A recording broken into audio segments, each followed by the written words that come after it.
జీవితంలో మనం ఏం అవ్వాలనుకుంటున్నాము అన్న అంశానికి సంబంధించి యూకే పిలుస్తుందా, యూఎస్కి వెళ్ళాలా, ఫ్రాన్స్కి వెళ్ళాలా, జర్మనీకి వెళ్ళాలా అన్న కన్ఫ్యూజన్లో ఉన్నప్పుడు if you can just step in to this particular place, we source overseas consultation private limited, ఇక్కడికి వచ్చిన తర్వాత ఇక్కడ మోస్ట్ ఎక్స్పీరియన్స్డ్ కౌన్సిలర్స్తో మాట్లాడిన తర్వాత your dream is clear, your goal is clear, your destination is clear and your way is all clear. గత 20 సంవత్సరాలుగా 20,000 మందికి పైగా స్టూడెంట్స్ ఈ పర్టికులర్ రీసోర్స్ నుంచి లాభం పొందారు అని అంటే nothing more than that. It is now the time you have to make up a choice. ఒక మూడు టేక్అవే పాయింట్స్ మీరు గుర్తుంచుకోవాలి.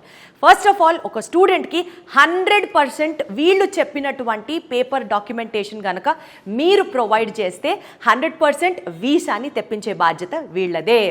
100% ఒక యూనివర్సిటీకి దగ్గర నుంచి అప్ టు 6,000 pounds వరకు స్కాలర్షిప్ని ప్రొవైడ్ చేసే బాధ్యత వీసోర్స్ వాళ్ళదే. And most importantly, educational loan కనుక మీరు అప్లై చేయాలి అని అనుకుంటే 100% నాన్ కొలేటరల్ ఎడ్యుకేషనల్ లోన్ ఇప్పించే బాధ్యత కూడా వీసోర్స్ వాళ్ళదే. అమ్మయ్య, ఒక స్టూడెంట్కి కానీ ఒక పేరెంట్కి కానీ ఇంతకంటే కావాల్సిందే ఉంటుందండి. చక్కగా చదువుకోవాలి, మంచి యూనివర్సిటీలో చదువుకోవాలి, జీవితంలో పైకి రావాలి అని స్టూడెంట్ అనుకుంటాడు.